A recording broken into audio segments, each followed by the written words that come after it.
দৰ্শকসকললৈ বিহুৰ লগ জনাইছোঁ। এই মুহূৰ্তত মই উপস্থিত আছোঁ লখিমপুৰৰ এখন অতি ভিতৰুৱা গাঁও কদম জৰাধৰা, আৰু ইয়াত দেখিবলৈ পোৱা গৈছে যে প্ৰায় 50 বছৰ পুৰণি এটা পৰম্পৰা আছে। তেওঁলোকৰ ৰাইজে একেলগে লগ ভাগ খাই উৰুকাৰ দিনা আৰু তাৰ পাছত পুৱা মেজি জ্বলাই দিয়ে। আৰু এয়া আমি দেখুৱাইছোঁ যে এটা কাঠৰ মেজি তেওঁলোকে এনেধৰণে জ্বলাইছে, আৰু মাহ গোট কৰাই যিখিনি বিহু যিখিনি উপকৰণ আছে সেই সকলোখিনি মাংগলিক ৰীতি নীতি যিখিনি কৰিব লাগে সেই সকলোখিনি তেওঁলোকে কৰা পৰিলক্ষিত হৈছে। আৰু এয়া মেজি তাপ লোৱা পৰিলক্ষিত হৈছে। পুৱতি নিশা মেজি তেওঁলোকে জ্বলাই দিছে, আৰু উৰে ৰাতি ভোজ ভাত খালে। খোৱাৰ পাছত সকলোৱে ভোজ ভাত খালে আৰু তাৰ পাছত তেখেতসকলে এনেধৰণে মেজি জ্বলাইছে। ৰাতিটো কেনেধৰণে পাৰ কৰিলে? ৰাতিটো আমি খানা খাই ফুৰি ফালা কৰি শেষ হ'ল। কি খালে? হেৰি চলিছিলে, কি কয় এইটো, ৰাতিটো কেনেধৰণে গ'ল? ৰাতিটো আপোনাৰ প্ৰগ্ৰেম হৈছিলে, ফাংচন প্ৰগ্ৰেম হৈছিলে আপোনাৰ, তেনেকৈয়ে গ'ল আৰু ৰাতি ভালকে গৈছে নহয়? ভালকৈ গৈছে। আৰু এফালে দেখুৱাইছো প্ৰত্যেকে মাহ গোট কৰা কি লৈ আহিছে? পিঠা কাৱৈ গুৰি আৰু তিল পিঠা তেল পিঠা লৈ আহিছোঁ। গোট কৰা নাখালে কি হয় বুলি কয়? গোট কৰা হেৰিহে খাব লাগে ভাল, কি গাহৰি হয় বুলি কয় ন? আমি প্ৰত্যেককে দেখুৱাইছোঁ তেওঁলোকে এনেধৰণে অগ্নি সেৱা কৰিছে ৰাইজৰ মংগলৰ হকে, দেশৰ মংগলৰ হকে, দহৰ মংগলৰ হকে।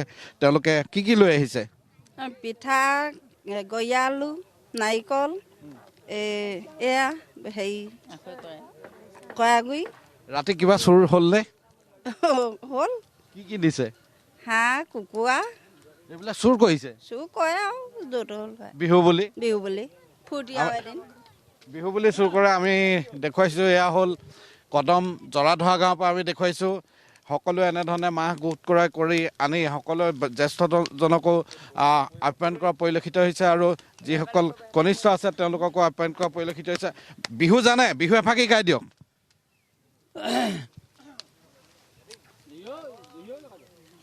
প্ৰথমে প্ৰণাম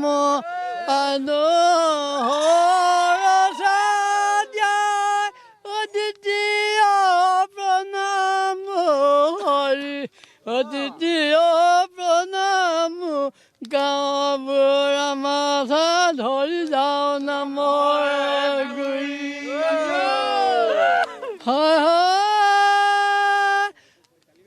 চুতৰা চকৰি দেহা জানা বহাগত, বগৰীয়া বহাগত, বগৰীয়া জেঠতে হয় মনা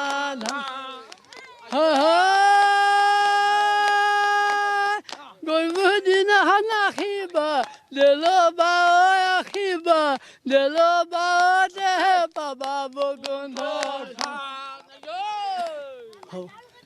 এখন খুব ধুনীয়া বিহু তেওঁলোকে কৰা পৰিলক্ষিত হৈছে। আপুনি এফাকি যোজনা গাব। তাৰ আগতে আমি দেখুৱাইছোঁ ভেলাঘৰ, উৰা জাহাজৰ আৰ্হি এটা ভেলাঘৰ। উৰে ৰাতি সেই ভেলাঘৰত তেওঁলোকে ভোজ ভাত খালে, আৰু পুৱতি নিশা তেওঁলোকে মেজি জ্বলাইছে। এফাকি বিহু পুনৰ। ঐ বিহু মাৰি থাকিম, ঐ বিহু মাৰি থাকোঁতে নাচনি পলুৱাই নিনিবা, ঐ ভৰিব লাগিব ধৰ, ঐ ভৰিলে ভৰি যাম চকুৰি চটকা, ঐ ছাগলী বেপাৰ ধৰ, তেওঁ যদি ধনেৰে যোৱাব নোৱাৰো, ঐ বেছি মলগীয়াল গায়, ঐ জিকা ফুলে সন্ধিয়া ভনী তুমি ধুনীয়া, জিকা ফুলে সন্ধিয়া ঐ তোমাৰ কথা ভাবি ভাবি ৰচিছিলো কবিতা, তোমাৰ কথা ভাবি ভাবি ৰচিছিলো কবিতা, কবিতা জানতহনা কোনেহে তোমাক শিকালে ইমান তোমাৰ কিয় ঠাণ্ডা কৰে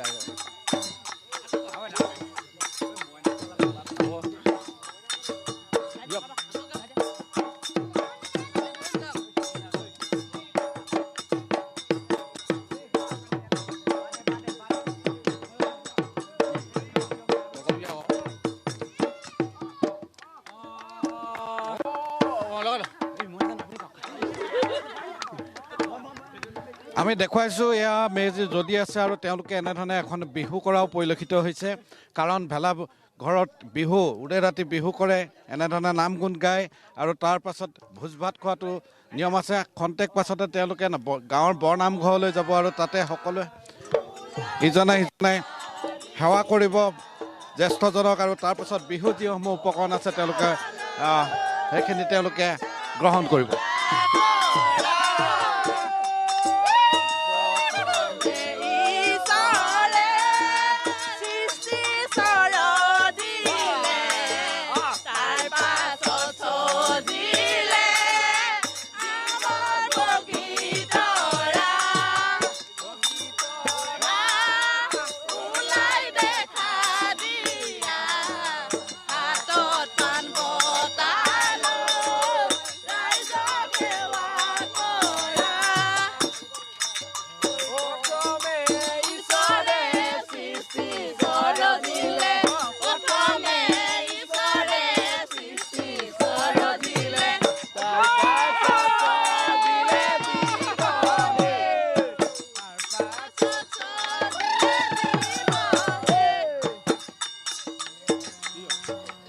পিঠা পনা হ'ল নাই ঘৰত পিঠা পনা হ'ল নাই কি হ'ল পিঠা পনা হ'ল হেঁচা পিঠা হ'ল তাৰপৰা তেল পিঠা হ'ল তাৰপৰা মালপোৱা বনালোঁ সাজ কৰিছে নাই সাজ আমাৰ নথওঁ সাজ নকৰে সাজ নথওঁ বাৰু আপুনি কৰিলে নাই সাজ সাজ আমাৰ কৰা নহয় অঁ সেইকাৰণে আজি সাজ থোৱা নহয় আমাৰ মানে সাজ নথয় হয় ঘৰত খায় নাই সকলোৱে ঘৰত নাখায় বাৰু আমাৰ কেঁচা কেঁচা আহোম বুলি কয় আৰু কি গোটালে আমাৰ তিলৰ লাড়ু আৰু নাৰিকলৰ লাড়ু পিঠা মানে তিল পিঠা আৰু বৰ পিঠা বুলিও কোৱা হয় আৰু মালপোৱা এনেধৰণৰ পিঠা চুৰি হৈছে ৰাতি চুৰি হ'ল পিঠা যেতিয়া কৰি থাকে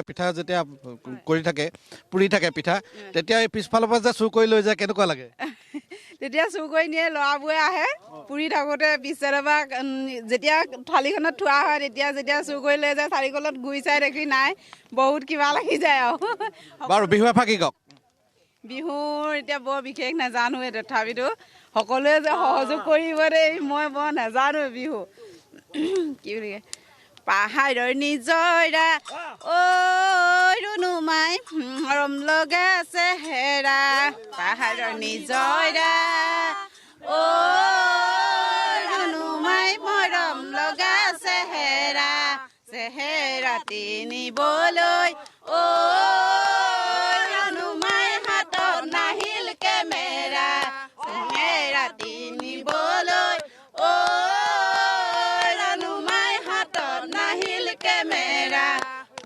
কেমেৰা চিনাকি ভুমুদাই ৰানুমাই ফুলৰে মৌচুহি খাই অচিনাকি ভুমুদাই ৰানুমাই ফুলৰে মৌচুহি খাই সেইকাৰণে